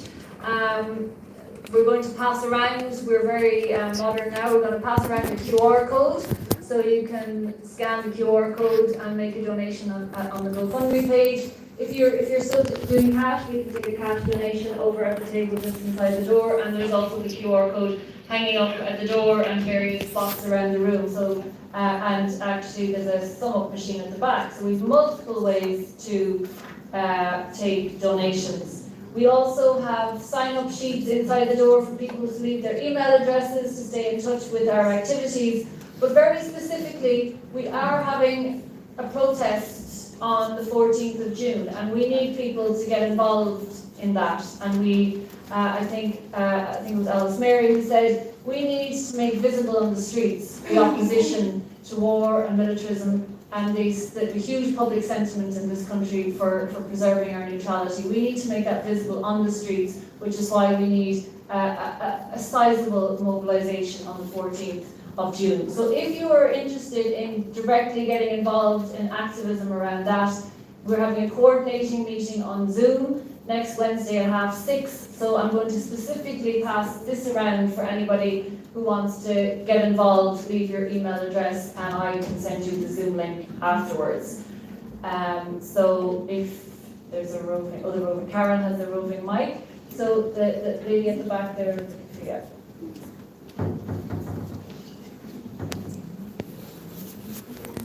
Hello.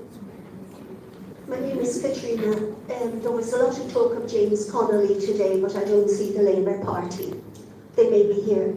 But what I wanted to remind people here, there was a very clever article in the Irish Times a few weeks ago about how the United States had agreed to sell to Ireland some weapons which were called Javelin lightweight units. And they are costing this country 40.44 million, which is nearly, I think in my sums, nearly $500 million. And they are being produced by Lockheed in America and another American military company. I don't think Ireland should proceed with this purchase, and I think this would be an easy enough thing for people in this room to start with, to write to the Taoiseach to cancel this order from America. That's all. Thank you. Thank you.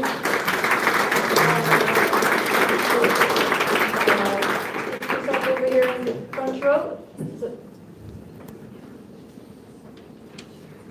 Thank you. I'm Helena Sheehan.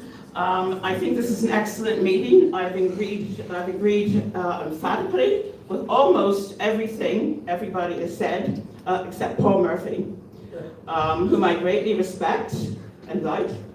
But I don't agree about China. I don't think China is leading an alternative imperial force. I think I'll declare my position about China.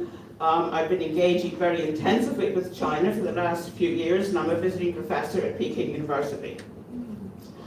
I think China is doing everything possible to be a force for peace. And the drums of war are beating more fiercely against China than any other country in the world. And I don't think that it's the right thing. What about Tibet? There are alternative narratives about the Uyghurs and about Tibet and everything like that. A lot of this, I mean, the US is against Islamic terrorism everywhere in the world except in China when it wants to defend their human rights. I think Paul's point stands.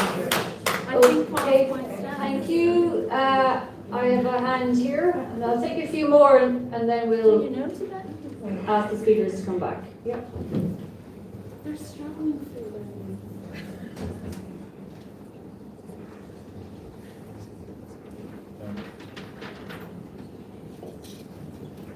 Thank you.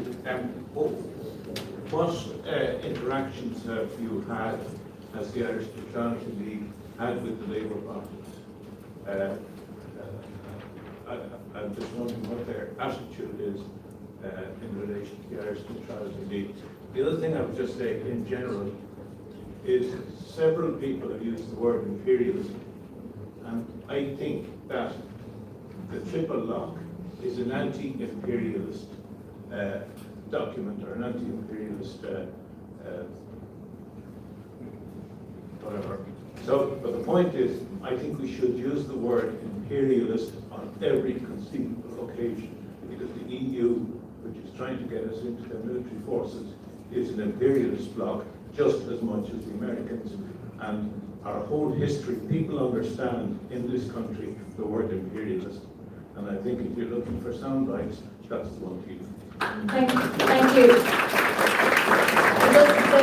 I'll just take a couple more contributions, and then we'll come back to, we'll get the speakers to respond at the end to all the questions, if that's okay. So I have yourself there, yeah, and then you. Yeah.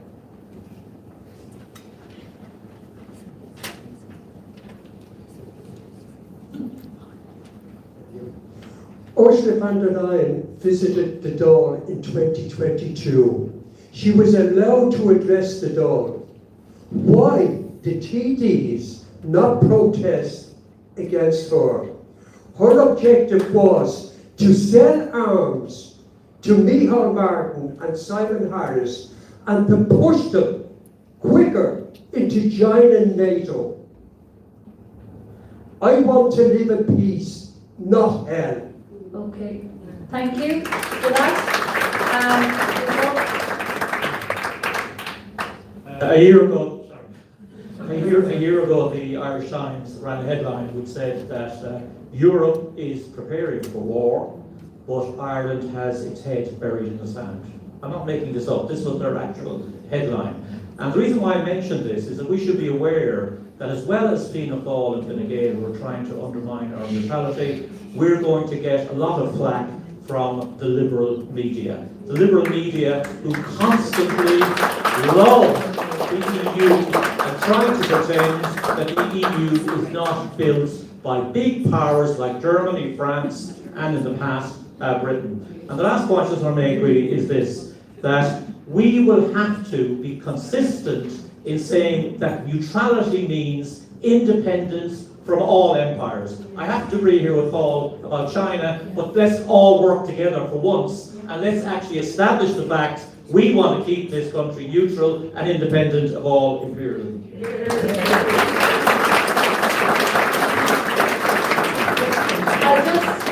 Suddenly all the hands have gone up. Unfortunately, I can't take all the hands. I'll take a couple more and then I'll let the speakers come back with the answers. To Roach, Irish Neutrality League and Irish Anti-War Movement, and just a brief note on the Labour Party, because I'm the person who sent out the invitations to all the opposition politicians to sign the Irish Neutrality League statement and to get involved. A very positive response from the leader of the Labour Party, but they haven't signed the statement yet, and that's why, that's all I can say. So I'd encourage anyone who hasn't signed our founding statement, just go onto the website neutrality.ie and find it. We will be in continued discussion with the Labour Party to try and encourage them to get involved, absolutely. So that's all I want to say. Thank you. Thanks. I'll take one more, I'll take two more, and then I'll come back to the speakers, because then we have some great music to hear before we finish. So, just here's up there by the pillar. Me? Yep. Oh.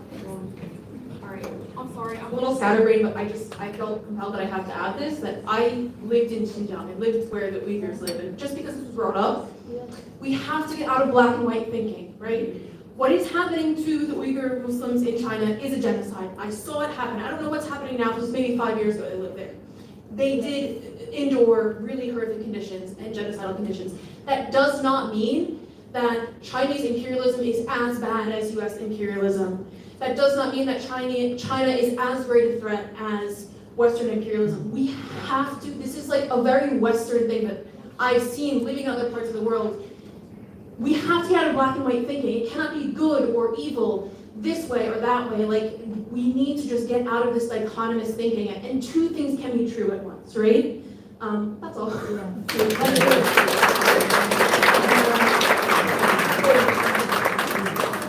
Great. Yep, you're next, and then I have to close. I'm sorry, the speakers. I know there's loads of hands going up now, but we do have to finish, and we have to hear from the speakers. So. Yeah, I just wanted to say I'm Grace Dias, I'm an artist and an activist. I'm thinking about kind of art and activism as I'm listening to the contributions today. Just to reflect that, like, the tools of war, like a lot of the quotations we listened to were from a long time ago, and the tools of war have advanced rapidly in that time. Like the changes in technology, the changes in strategy, and the changes in how far people are willing to go have changed exponentially, but the tools of peaceful resistance have not, you know? So we still have the set, like, since maybe the 1960s, there hasn't been any massive new tactics in terms of our protests, our public meetings, our petitions, our letters, our statements are all the exact same, including even our non-violent direct action, our sitting down. That all was established in the 1960s. There's been no new activism technology. And I think when we, who are behind all sorts of different causes and different kind of things, when we only do actions that we know or that have no impact and will make no change, and when it comes to the ability of other people to survive and thrive and to existential threats like war, we just have to be really careful that we're not doing stuff that will just make us feel good, because then we're feeling good.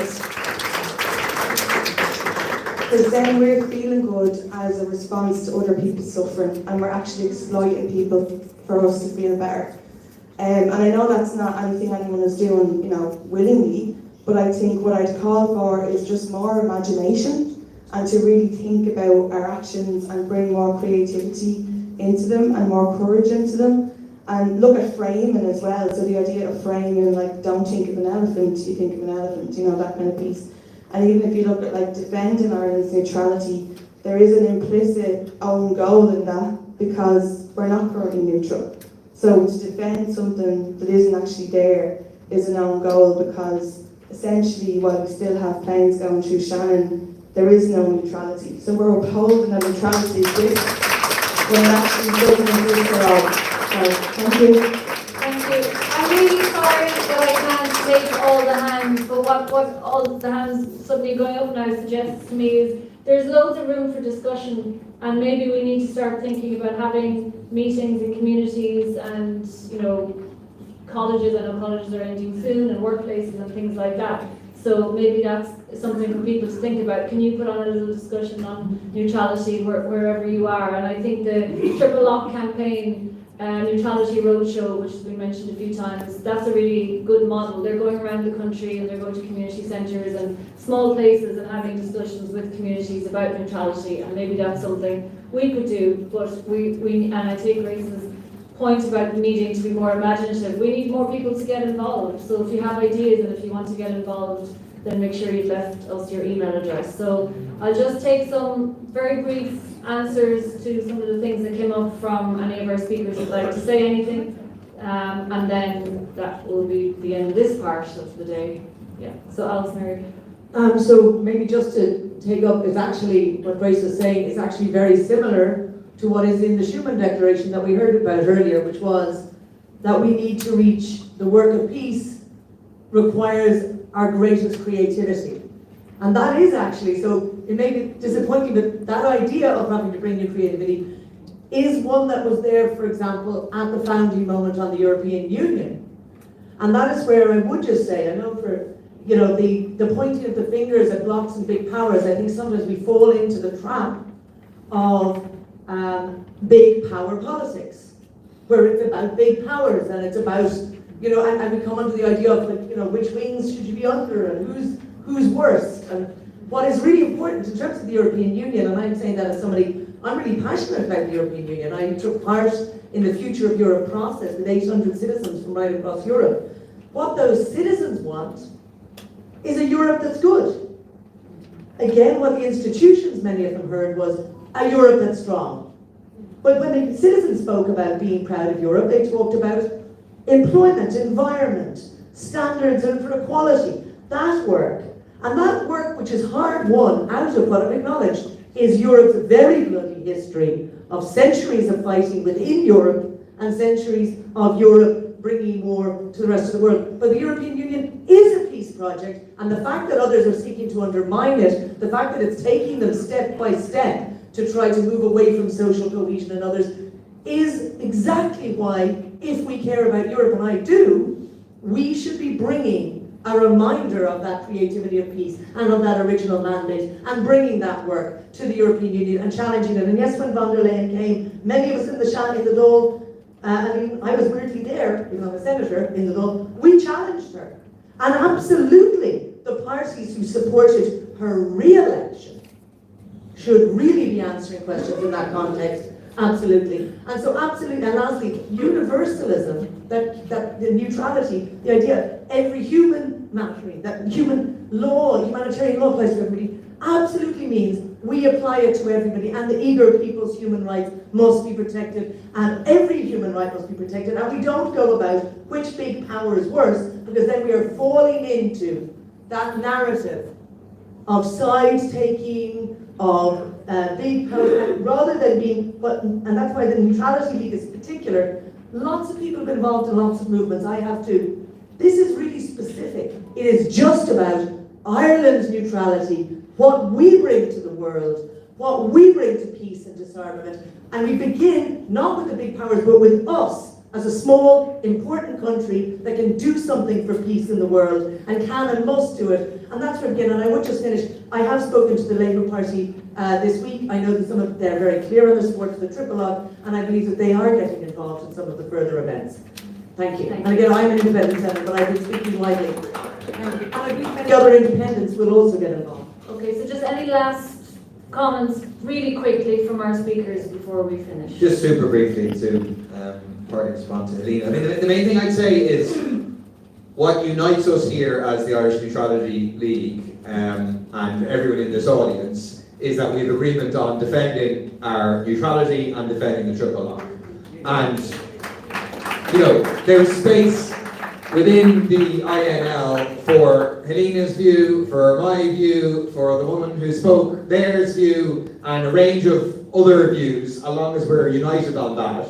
And then we need to have like space to actually tease out some of these questions without them becoming the INL position, but to debate different approaches to it. For what it's worth, I mean, I agree with Helena that China is in the kind of sights of Western imperialism. They're gearing up for conflict, ultimately war with China. That's where things are heading. And that's why, for example, it's the underlying logic of Trump, you know, pushing for some sort of peace deal in Ukraine was part of a pivot to Asia to really focus in terms of China. When I'm talking about proxy wars, I think the next possible major proxy war that we could face will be over Taiwan. So, and I agree, our main duty here in the West is to oppose that drive to war in the West, opposed to demonization of China and so on. But I think you can say all of those things and still maintain an independent position that says we don't have to choose camps here and we can be consistently opposed to all the different imperialist blocs. But obviously it's a much bigger discussion to go into that debate about how to characterise them and so on. Hey Vince, hey Tifa, hey August. I think you also have to change language. And like there are people that all this intellectual, all this kind of stuff, they won't reach. You need to do it like they did it. We need to go back into our history and into what happened to us as a people. And we need to look at the women in 1918 who actually organised to go against the conscription of our people. And we need to do it in ways that can go into communities. That, like 2 weeks ago, there was a big march out there. I work in communities and I've worked for years in communities. And I've seen people going into that march that won't march for the housing, that won't march for the other thing. So when you're doing all of this stuff, you need to go into a language of our people in the context of how Thanks, Lisa. Very happy to let Bruce Wade have the last word. Just to say, if you haven't signed up already, please do. Please take a bundle of leaflets and stay in touch with us and get the word out there about the 14th of June. Thank you all for being here. Thank you very much to Lisa O'Neill for being patiently here. Very tired, I might come back from tour. And we're very happy to have Lisa O'Neill with us this evening.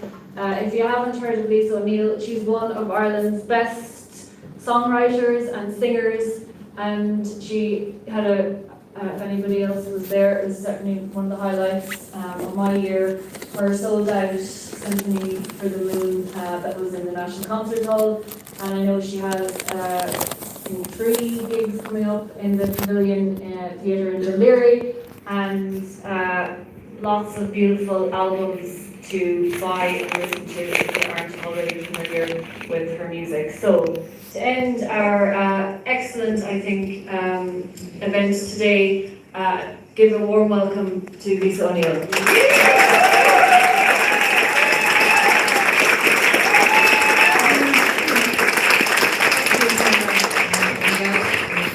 Great to be here. I'm learning a lot. So just so you know, I'm going to sing 4 songs. I think they're all relative. I've thought a lot about them. So yeah, please listen in on the lyrics. Actually, I decided the last minute on this one after something Mary Lou said, and all these great women speaking here today. I wrote a song about Mary Harris, the Cork woman who became known as Mother Jones. One of the great activists and union organisers in history. She had a great way with words and spoke in layman's terms, which is so important to be inclusive of everybody. And she was up in court in 1904, and the judge said, "This is the most dangerous woman in America." And she was the most dangerous woman in America because she was afraid to speak up and she didn't let herself be censored. She was very encouraging of the people teach them how to protest, show them how to protest, and they protest long after she's gone, you know. This is called Pray for the Dead and Fight Like Hell for the Living.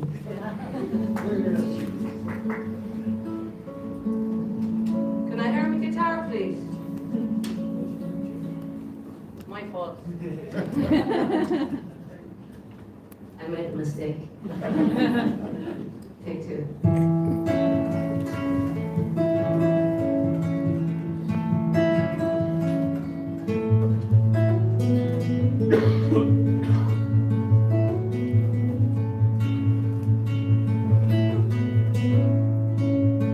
Mary lost her home. Mary kept her mind.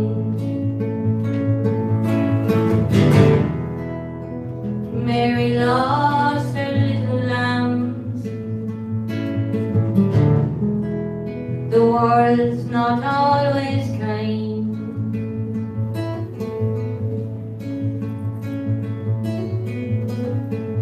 She survived the yellow fever. She watched Chicago burn. She fled the Irish famine and told it like it was. And then Mary joined the Union because Mary had a choice to fight for the lives of children who were dying down the mine.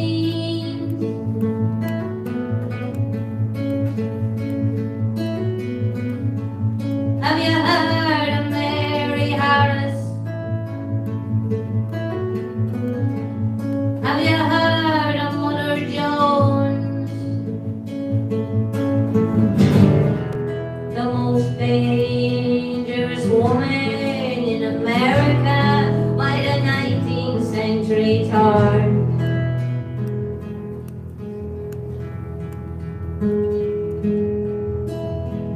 You know, Mary was an angel.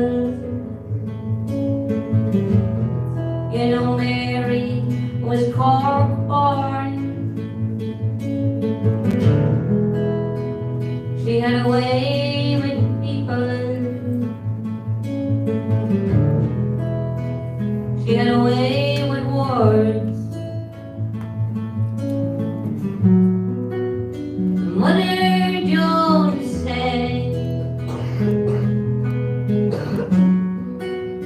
pray for the dead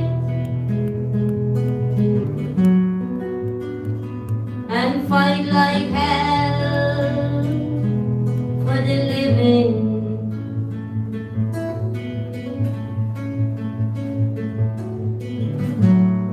And whatever the fight, don't be ladylike.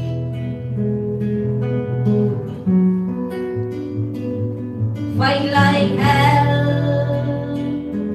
for the living.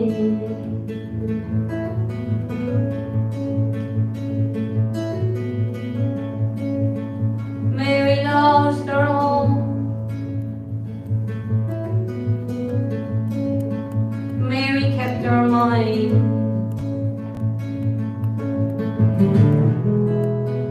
Mary lost her little lambs. The world's not always kind.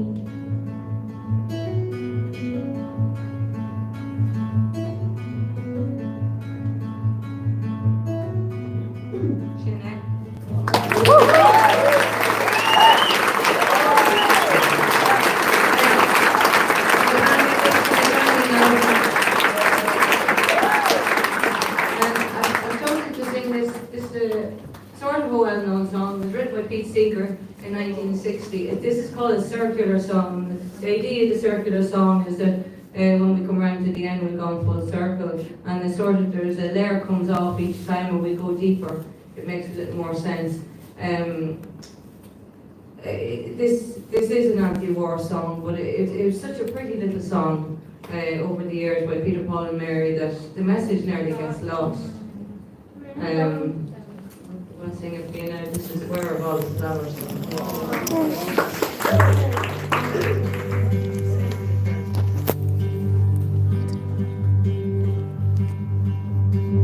Where have all the flowers gone? Long time passing. Where have all the flowers gone? Long time ago. Where have all the flowers gone? Young girls have picked them, everyone. Oh, when will they ever learn? Oh, when will they ever learn?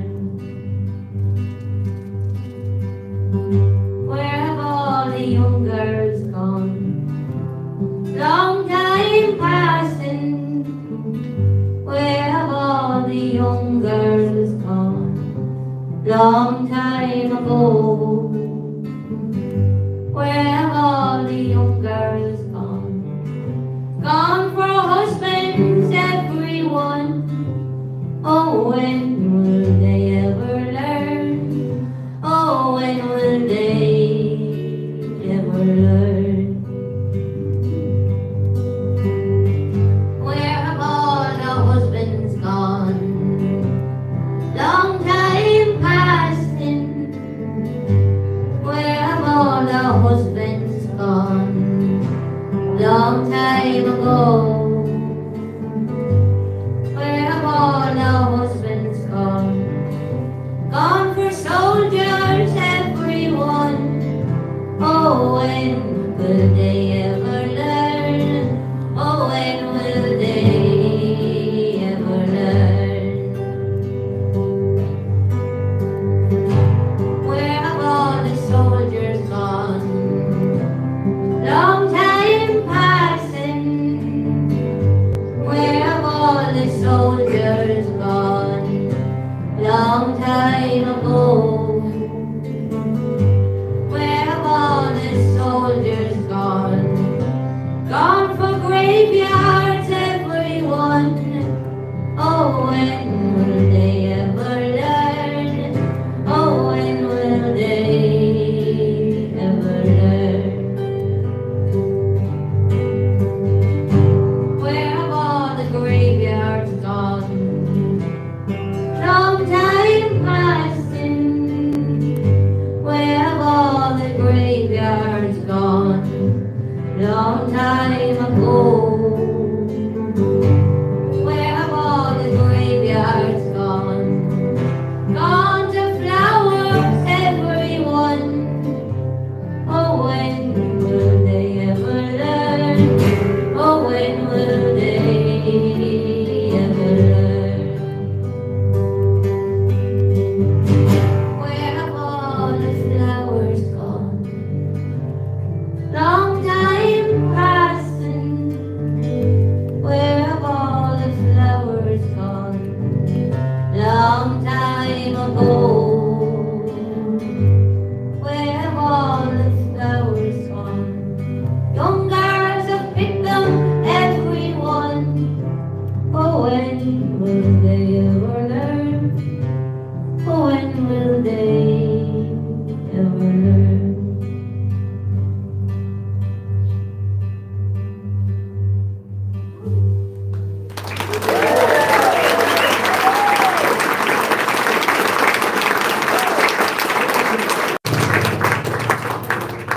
There's a lot of anti-war songs out there that have been written for a long time, and they're still relevant.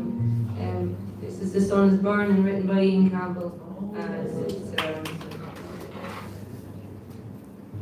nuclear weapons.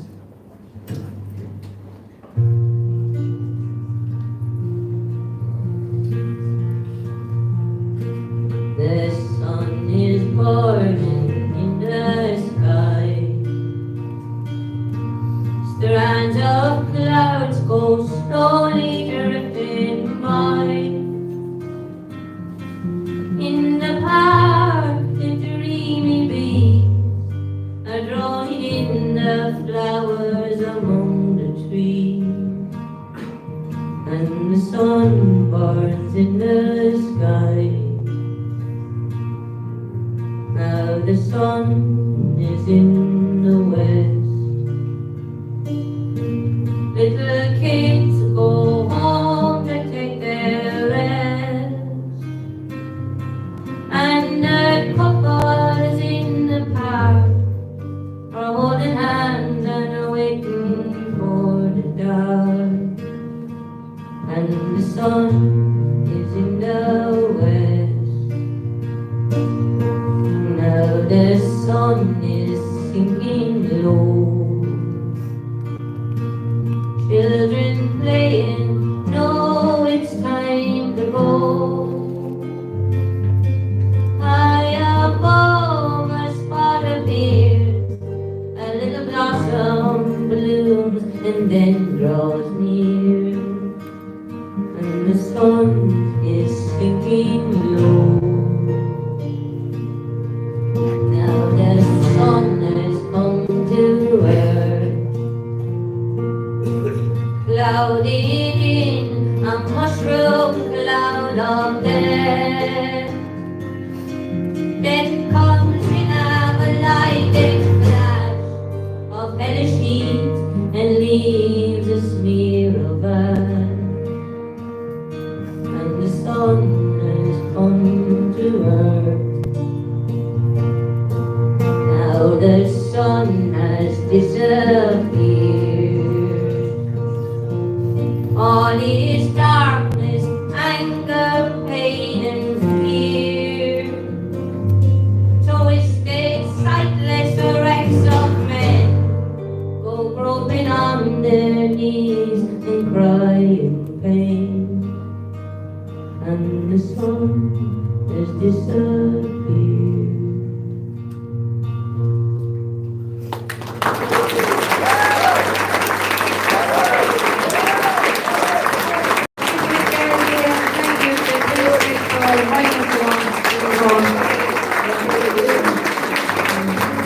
We'll do all we can moving forward.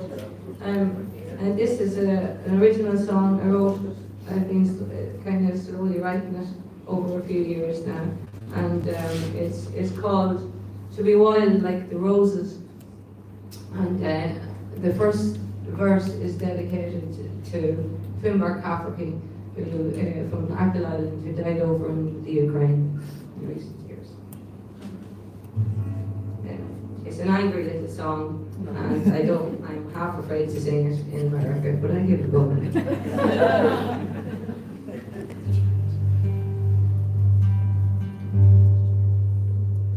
I've lately been thinking of an old friend who I haven't seen in a while. Last night I dreamed that the same friend passed without saying goodbye.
drill, baby, drill.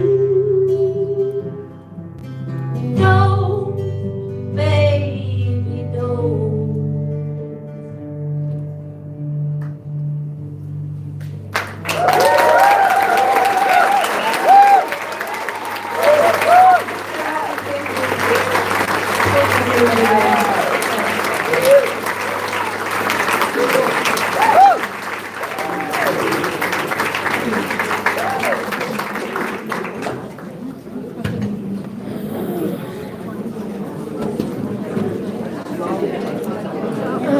Thank you, everybody, for joining me. I will add a description. Thank you very much. Thanks for the few of you who stuck it out, and it is wonderful to see so many people here. It's just really wonderful to see so many people sort of activated to get involved with not letting this legislation change, which would change Irish neutrality. So thank you. Had to laugh a little bit before I was going to cry. Thank you, Bob. Thank you, August. Thanks, everybody, Jennifer Tree, everybody that popped in and out. Thanks, Matthew, for popping in. I really hope you feel better. I think that's where we're going to end it. And I hope I really see you soon. I did do another, I did do the usual, this morning I was up in Furrows for an hour. If you want to check that, I was checking the market to make sure they weren't selling the Dianetics books. But for now, this afternoon, this event was about not letting Irish neutrality be jeopardized. So thank you very much. I think in this day and age, that's a very worthy cause. Thank you. Thank you. I'll see you all very soon.